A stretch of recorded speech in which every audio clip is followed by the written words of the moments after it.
everyone. First of all, deep apologies. Even if you're watching on catch up, I have to apologise for you. You're not worried about the lateness, but my costume is rubbish. I can't believe, maybe it's too broad.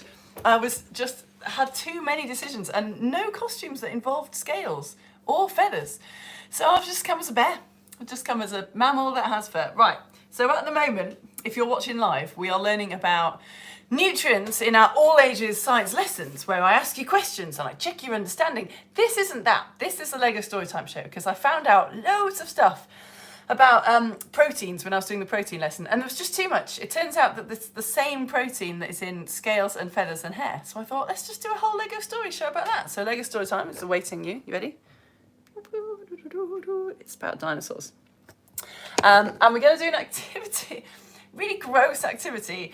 I was just running off to get a hairbrush and I've just got a ball of hair here from a hairbrush that I'm going to burn. Do you know what? Have a glass of water with you. I said to bring a candle and a way of lighting it and some tweezers and some hair to burn some hair, but do have some water around as well so that if it all goes wrong, you can just dunk the hair into the water. I'm doing that right now. There. So we'll do the activity in a little bit, but I have to sort of tell you what feathers and hair and scales have in common. It's quite complicated actually. So we've been learning about different proteins. Proteins are teeny tiny little particles called amino acids that join together to make proteins. There's loads of different ones. There's like 10,000 different proteins in your body, and one of the proteins that your body has is keratin, and keratin is what makes up your hair, but it is also what makes up scales and feathers, and like hooves as well. So today's science word to try and explain this, which I'm not going to remember in 3 days' time, is, maybe you'll remember it. We need to talk about placode. I'm from Yorkshire, so I'm saying placodes. Is it like placodes? I don't know. But anyway, an embryo is a tiny unborn living thing in the very early stages of becoming a thing. All right, so here's like a really old picture of what a human looks like in the really early days, okay, when it's just started to grow. This is sort of a blob with a little spine, a little blob for an eye. So placodes, they are very basically things on embryos that grow into different things. So for example, we've got 4 pictures here. This is a type of fish in various stages of development. You can sort of see by the last picture that it's starting to look vaguely like a fish. You'll see that it's got an eye. That eye started out as a placode, what I'm still calling a placode. It's just you could just think of it as a bit that starts to grow into a thing. So it started as a placode, and then this placode slowly grew, as you can see, into an eye. So scientists were all excited quite recently because we've known for ages that there are placodes that turn into hair on mammals and feathers in birds, okay? So like a mammal embryo, the placode will turn to a hair, the bird embryo, the placode will turn to a feather. But they couldn't find any involved in scales until about 10 years ago. So finally they did. And yeah, this scientist who seems to be like really into scales and feathers and hair. He bought a sort of bald reptile at a market and inspected its DNA, and then it turns out that they've all got a lot in common. So like the gene in reptiles that makes their scales go a bit different is like the same sort of gene in mammals that makes say people be bald or whatever. So it's sort of connected. Some websites were reporting it saying this means that like hair and scales and feathers all sort of evolved from the same thing. Like maybe there was a creature 300 million years ago that evolved and changed and became feathered thing and scale things and furry things. I think it's a bit more complicated than that, but that's the general idea. So they're all made of keratin anyway. And we're going to have a look. I've just got loads of photos to show you about the relationships between scales and feathers and hair. But we better do this activity, which I'm still not convinced this activity isn't too gross for TV. It might be too gross. But anyway, I am going to light a candle and burn some hair. And we'll talk about keratin because there's 2 different kinds of keratin. There's alpha keratin and there's beta keratin. And alpha keratin is a little bit more flexible, and it's what human hair is made of. And beta keratin is what scales and feathers are made of. It's a little bit more rigid. So, but if you change alpha keratin into beta keratin when you heat it up. So I feel like you really need adult supervision for this. Please, please, please have an adult in the room. Just get an adult to do it for you. That'd be great. Because it can like go sort of really, really frazzle up. So I've got my water right nearby. I'm not holding it near any paper. And yeah, I don't know. Here we go. Let's burn some hair. See what you notice. That's a very scientific thing to do. See what you observe. I'm just going to roll my hair, my gross bit of hair from a hairbrush into a little bit of a ball so that it doesn't go everywhere. Right, here we go. So, yeah, see what you observe. It's a very scientific thing. What do you observe? And observing can mean seeing, hearing, smelling. Hopefully no one's tasting anything. Here we go. Ooh, did you see that? Did you hear that? Look, so can you see? I've instantly completely changed the shape of that hair. Oh, that's quite cool, actually. I don't really want to burn anymore, but I will. So be really careful. Get an adult to do this for you if you're doing this. There, wow. So that's really different, isn't it? Should we look at it under a little hand lens? I'm going to blow this candle out now for safety. And it's, well, I shouldn't have spoiled it. I should have got you to think about it. It absolutely stinks, right? Excuse me. Blow that out. Burning hair really smells bad because it's sort of the same reason that like rotten eggs smell bad. Keratin, you know, I said little amino acids we've just been learning about in our nutrients lessons. Little amino acids all joined together to make proteins. The amino acids that make up keratin have got sulfur in them, and it's the sulfur in eggs that smells bad. So when you're burning hair, you are releasing sulfur, which is what is making it stink. Should we have a look through the hand lens? We haven't used a hand lens for ages, have we? Let's see what we can see. There we go. Boop. I'm still not sure if this isn't a bit too gross and dangerous to show kids, to be honest. So, wow, it's just, can you see? God, that's interesting, isn't it? It's just all like melted and twisted. So that's the one that, can't do it. That's the one that hasn't been burned. And that's the one that has been burned. So you can't undo this, right? I think this is why hairdressers are always telling us to not use too many like heated products, to not curl your hair too much or whatever, because if you overheat your hair, then you literally melt the proteins in the same way that like a liquid egg white, once it's heated up, the proteins unravel and stick together in a different way and it goes solid. If you heat up alpha keratin, then those proteins unravel and it changes shape, and then you can't change it back again.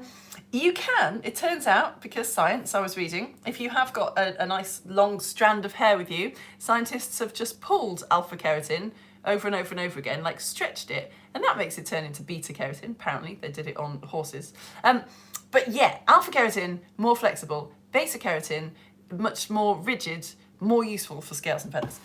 Whew. Right, so let's have a look at, we need to talk about like reptiles, right, and birds and mammals and where these different things fit in. So first fact, which isn't as simple as it sounds, it's a bit of science, so I've made it obviously as complicated as I can. All reptiles have scales. That is a fact. That is an absolute stone cold fact, folks. All reptiles, all animals in the group reptiles have scales. Here's a picture of a snake. Here's a picture of a lizard. Okay, just proving my point, right? They've both got scales. Yeah, well. Have a look at this crocodile. Turtles are reptiles. And crocodiles are reptiles. Turtles are reptiles. What's, like, where are the turtle scales? Are they scales? What's going on there? Crocodiles. God, I can't tell you how much it stinks of sulfur in here. Are they scales? I mean, yes. Also, maybe no. I've just learned this word, scoots. You ever heard of scoots? It sounds like a My Little Pony, doesn't it? But it's a thing that it's bony plates that are made of keratin, and some bits of the internet are telling me that they are scales, and some bits of the internet are saying that they are like scales, but they do the same job. They're made of keratin, so all reptiles have scales, or all reptiles have scales or scoots. It depends whether you think scales and scoots are the same thing. But anyway, all reptiles have some combination of those things, okay? But there are animals that have scales that aren't reptiles, ... Ooh, come on, can you think of it? You lot love animals, don't you? You're all about the animals. Can you think of an animal that has scales that is not a reptile? Ready? It's the needs a whole show of its own. The pangolin, it's super sad actually. I didn't realise pangolins are like the most trafficked animal on the planet. Humans just pass them around all over the world presumably because they're so cute. Yeah, the pangolin is, it's the only mammal with scales all over its body. So all reptiles have scales, but some animals with scales are not reptiles. Okay, that's the first bit. Some dinosaurs obviously had scales and feathers. So the Lego story, which we'll get to in a minute, is about that. So dinosaurs had scales and feathers. This is a picture from the Natural History Museum in London. You can go and see these scaly feathers. You can see they've got scales and feathers, haven't they? So next question. This is going to challenge you. You'll be annoyed if you don't get this. Can you think of an animal that is alive today that has scales and feathers? Go on.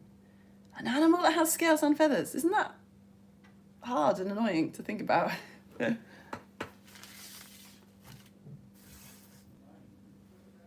You'll be so annoyed. It's such a common animal. It might be the most... No, not the most common animal on the planet, but one of them. It's a shame we don't have comments, actually, because I can sort of hear you shouting at me. There are comments on my Facebook post. If you want to go to Facebook, the top post that just says, Lego story's happening really soon, sorry. You can go and comment on that if you're watching live. Birds, chickens. Chickens have scales and feathers. Look at it. It's got scales, it's got feathers. They've got scales on their feet. And this is a weird fact. Very recently it hit the news. Some scientists messed with the DNA of chicken embryos and changed their feather-scale ratio. So they got...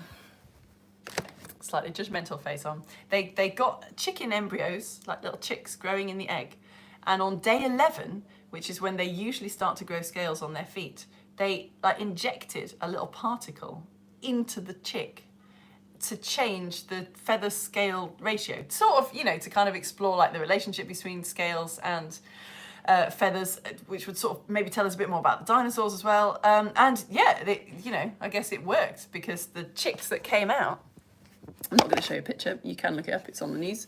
The chicks were born with feathery feet instead of scaly feet. So there you go. Yeah. So most birds, it turns out, I'd never thought about it, do have scales on their feet. Usually the scales on their feet don't overlap. Kingfishers and woodpecker scales overlap. I have no idea why, but it's a very good excuse to put up a picture of a kingfisher. There's a kingfisher which eats fish, and there's a woodpecker which eats like insects from trees. I don't know why these guys are the two that have overlapping scales. What have they got in common? Apart from being adorable, what is it? I was like, oh, it must be a waterproofing thing. But woodpeckers, I don't know. Maybe it's for different reasons. Anyway, most birds have scales on their feet. So you can have scales and not be a reptile. But only birds have feathers. If you've got feathers, you're a bird, okay? And I didn't know this actually. Only mammals have true hair. If you've got hair, you're a mammal. I know. Now, if you're really, oops, that's just my kitchen. If you're really on the ball, you might be thinking about some animals that have hair that aren't mammals, like tarantulas. Do you want to see a picture? If you don't, look away now, all right? Look away from the screen now. I'm just going to show you a picture of tarantula. So are you looking away? Be looking away. Here's a picture of a tarantula. Hairy beast, eh? So hairy. So much hair. So much. The picture of the tarantula is gone. People who don't like tarantulas. Turns out that's not true hair. It looks exactly like a hair, so people call it hair, but it's not true hair. It's not like a little keratin bit of fur hair. They can sense things with their hair, a lot of things. Like actually, those are sort of comparable to the hair that like nettles have. So a lot of plants have kind of hairs, don't they? But they're not true hairs, not like mammals have got. And I know what you're thinking now, just before we go to Lego story time, you're like, but Lara, whales are mammals. Whales don't have hairs. Well, here's a picture of a humpback whale with bumps all over its head, which it turns out, as far as I can tell, are hair follicles that each have a little hair coming out. Look. I mean, obviously, now I think about it. So yeah, whales are mammals. I think these are hair follicles with one little hair coming out. Obviously, they've evolved to not have very many hairs because it wouldn't be very convenient to live in water all your life and have fur, because fur's not waterproof. But yeah, they do have hair. And animals like, well, yeah, some of them have like sort of little little follicles where whiskers should have been. And some animals like elephants, which we did last week, they've evolved. Obviously, they're very big, so this makes them very warm, and they live in very hot countries. So it wouldn't make sense for elephants to have fur. Mammals, which was sort of a kind of elephant, they had fur. Mammoths, kind of elephant, they had fur because they lived in cold places. Elephants, hot places, get very hot, not fur. But they do have some hair. It turns out having no hair at all can actually make you quite sweaty. So there's a little, scientists have found out, I don't know why, it probably helps someone somewhere. There's a midpoint. So elephants have got a few hairs because they help the heat to escape into the atmosphere and actually keep them cooler than if they didn't have any hairs at all. Right, on that note, a picture of Chancellor again. We got, I suppose, very quickly, better talk about this guy, the aardvark, which again demands its own show, really. So this is an aardvark.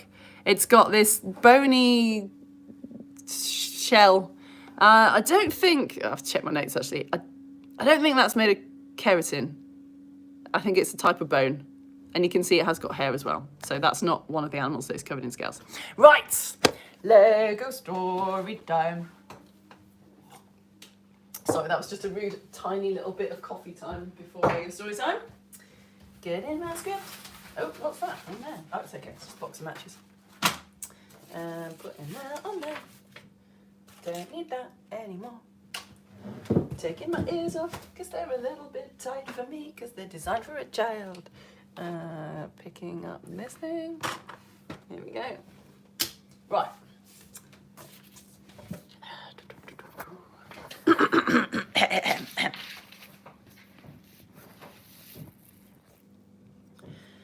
$66 million years ago, an asteroid crashed through Earth's atmosphere, made a massive hole in the land, volcanoes erupted and darkened the skies, and the dinosaurs, say it with me, died.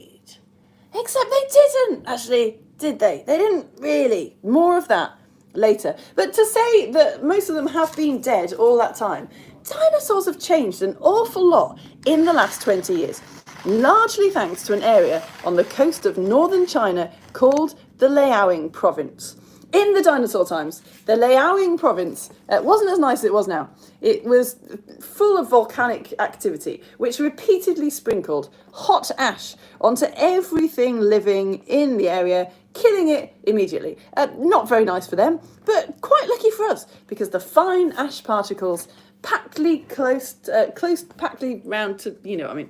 They gathered around the tiny little bodies of the dead things and turned into exquisite fossils, which we could then find. There we go. So you know how fossils work, don't you? The dinosaur body decayed away, but imprint of a dinosaur, hooray! In the 1990s, fossils were discovered with, well, have a look at this one.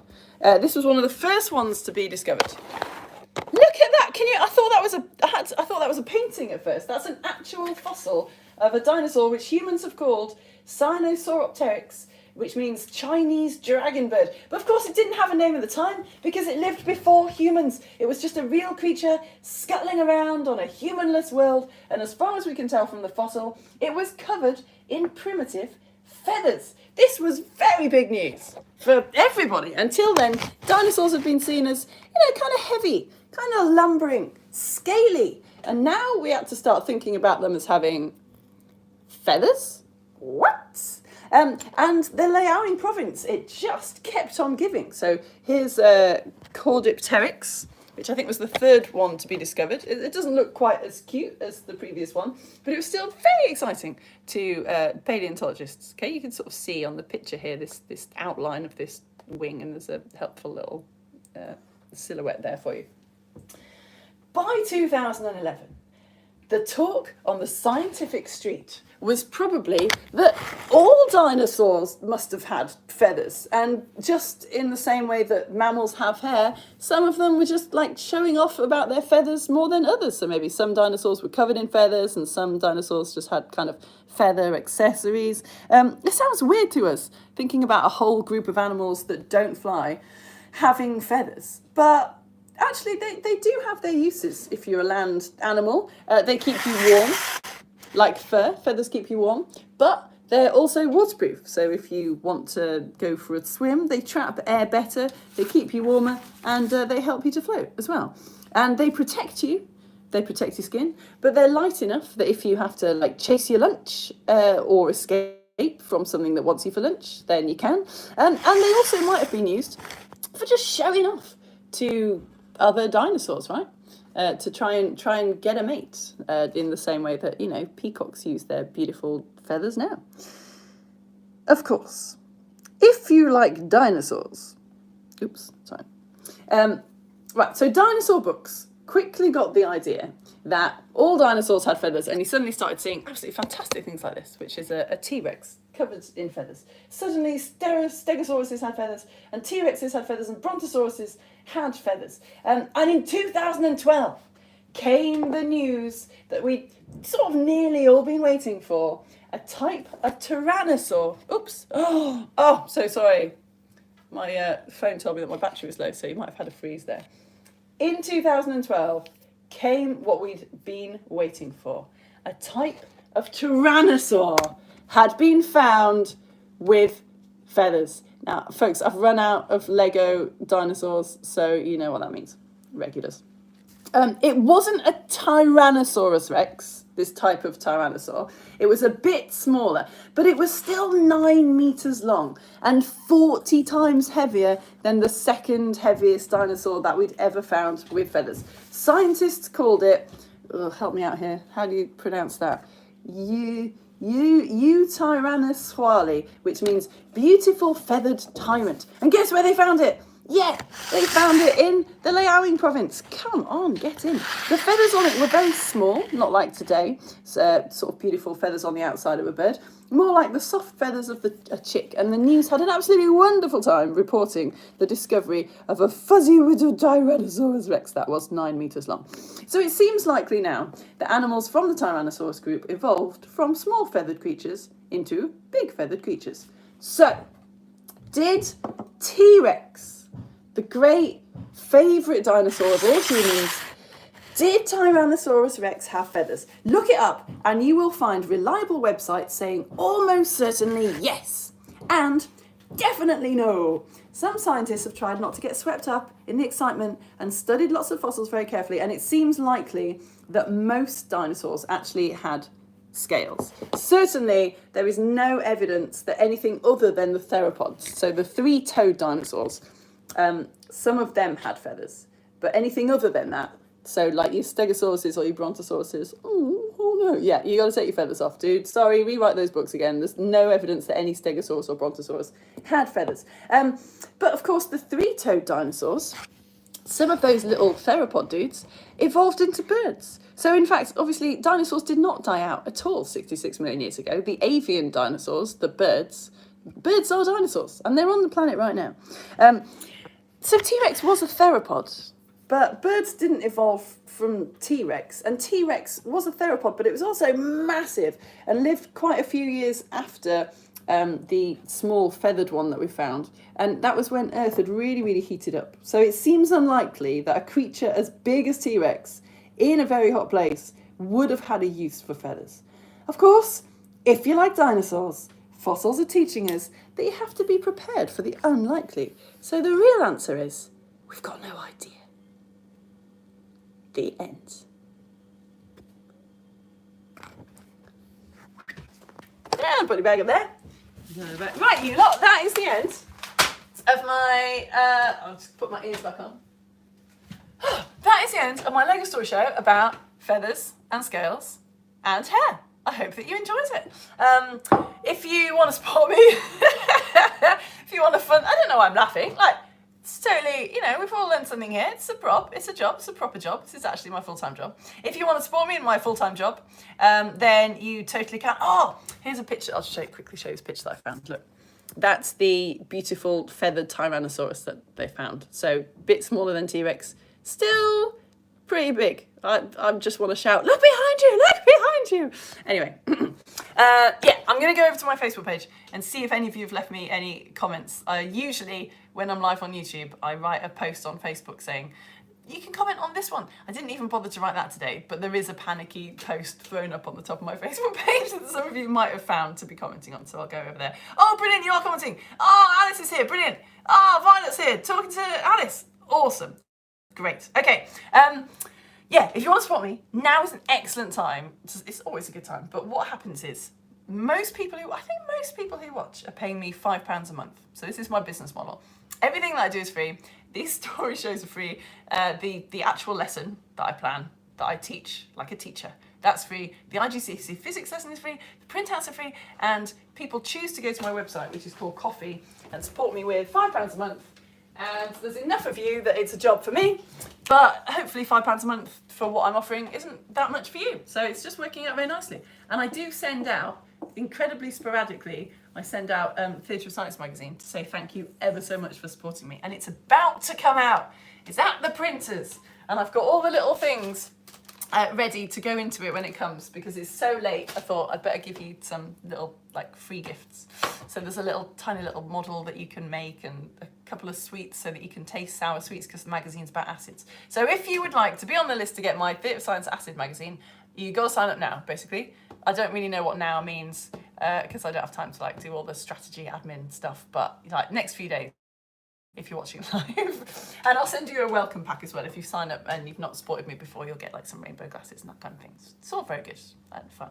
And also make, so thank you very much. Right. Oh, Jane, Daisy and Daniel, hello. That's the main thing. Like the magazines were thank you, but yeah, the big thing is I just couldn't do this. I just love this job so much. I love it so much. So thank you. If you are supporting me, then you are the reason that I can do this job. Alice popped in after maths, and Violet is saying, were you in Key Stage 3 maths in the £2 tuition hub? Oh, do you know, I still haven't done any £2 tuition hub lessons. But I need to check them out. I need to check out their timetable and make sure we don't clash. Hello, Kai. Oh, nice to see you. Jane, Daisy and Daniel. Logan and Deacon, hello. Oh, that's a nice combination of pictures. Is that a feather? Is that a tiny little blue? Nice. Hello to, oh no, it's not. Yes, it is. Oh yeah, that's a little feather and a reptile and someone having a haircut. Cool. Hello, tiger and bird. Hello. We were a little confused. Lol. Yes. Sorry. So was I. Hello, Isabel and Thomas. Currently in Malta. Nice. Always got to put that in, haven't you? It's just always got to add. Currently in Malta. Wish I was in Malta. Hello, Edmund. Edmund's watching almost live. About 2 minutes behind. Amazing. Oh, right. Brilliant. Hello. I hope. Wait, so it's 2 minutes into my past for you? No. Edmund, are you in the future? You're in the future, aren't you? Yeah, you're 2 minutes into the future. I hope everything's okay. How's the future? Let me know. Hey! Answers brought Suki and Eunice and Salah and Musa again. Brilliant. Science Day, yes. Lucy and Fam are just shouting, chickens! Yeah, you did it. Was that before I told you? Hello, Imogen and Ophelia. You have found me. That's good. You're all very experienced at this, aren't you? I love it. Hello, Arthur and Abbott. You're back. Science Day. It's not listed as coming up on YouTube. Yeah, I know, Casper. I know. What happened was, actually, I usually, obviously, advertise my lessons on Facebook and YouTube at the same time, because that's just basic admin sense. But it was so late at night when I advertised this on Facebook that I thought, oh, I'll just do it on YouTube. I'll advertise it on YouTube later. No, I've had this brain for 42 years and I still do things like, I'll do it later, that'll be fine. I'll definitely remember to do that later. Anyway. Oh, hello, Kaya. Dinosaurs are amazing. I know. I don't think I've really understood still. I don't think I really get that humans aren't like in charge of the planet and it's not up and we haven't always been here. Do you know what I mean? The thought of it just being a planet where there's literally no human stuff. My daughter's 5 and you could see her thinking about this the other day. She was like, so in the dinosaur times, there were no houses? I was like, no. And she went, no roads, no cars. No, I was like, no. It's so weird, isn't it? Imagine walking next to a river and there just being no litter at all. No lights. So weird. Sorry. But yeah, dinosaurs are amazing. All right, Violet. Michael, birds. Oh, okay, great. Some of you got this. I like it. Oh, Freya, all right. Took us a while to find the video. Parental controls.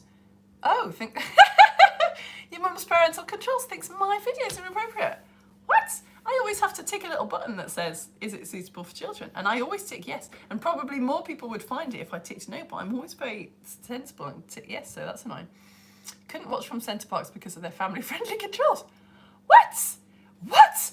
Becky, I feel like I should write to the national newspapers and say, theatre science banned from Centre Parks. And just a picture of me looking sad.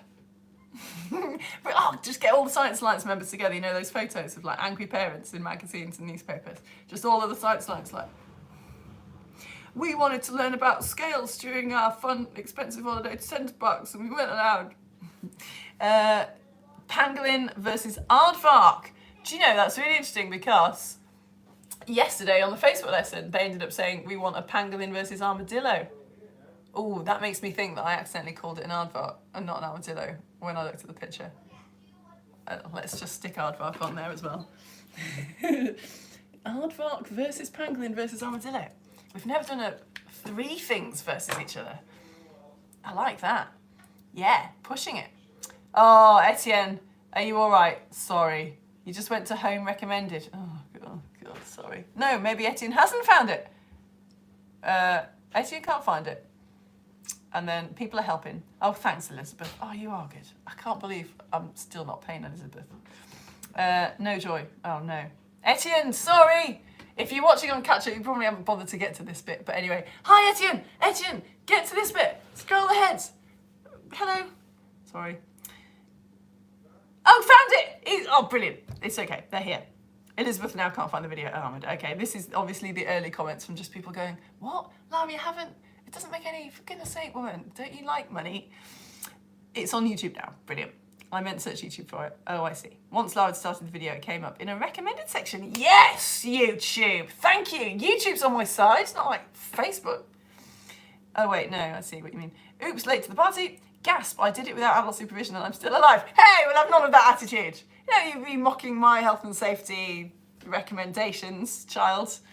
And, oh, Daisy and Fam have shared, oh wait, that's probably a link to my video. It's like, oh, they've shared an interesting YouTube video. No, that'll be a helpful link to mine. Okay, I'll just press newest comment in case someone has commented since I started reading these. And then I'll go and make myself some more honey and lemon. Oh, Seren says hi. Seren says hi. Hi, Seren. I'm getting a bit sore and squeaky. Kai has been enjoying burning hair. Ha ha. Kai, I feel like if the government find that comment on Facebook, my videos might get banned. We have been enjoying burning hair, haha. Hello, John and Seamus. Oh, hello, brilliant. Oh, from me. So, okay, there's Clem and I think me, which is mum. From me. Oh, yeah.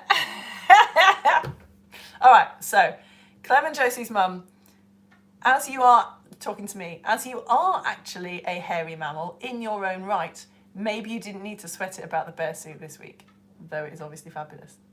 That is a brilliant point. That is a great point.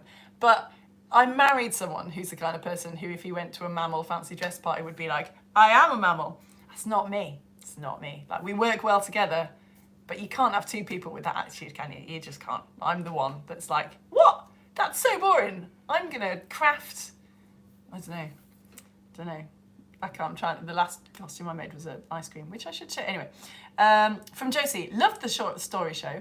Total cliffhanger, true. Need another Lego story show when the next fossil discovery study comes out. I remember that. Clem, you're crazy. Oh, good, Etienne's here. Brilliant. Etienne's still hanging on in. Brilliant. Thanks, Etienne. Hi from Kaya. Dinosaurs are amazing. I never knew chickens had scales. Benjamin, no, me neither. No, I didn't. Or are they scoots? Scooter Scales is my new favourite My Little Pony character. I want a chicken in My Little Pony called Scooter Scales. He just goes around on a scooter. Pangolin versus Aardvark story time. Yeah, Tamatha, that's getting a lot of love. Violet is just all over that, yeah. And there's Alex popping in after maths again. All right, great. Whew, okay, I'm going to go and make myself a warm beverage. And I will see you next week for when we learn about vitamins and minerals and... Well, I don't know, I quite like the fact that we did elephants last week and then we talked about elephants in this show and we talked about pangolins, so maybe next week we can do pangolins and maybe we can keep trying to like link up the Lego stories. That'd be good, wouldn't it? We've got to do a Lego story on something that we mentioned in the last Lego story.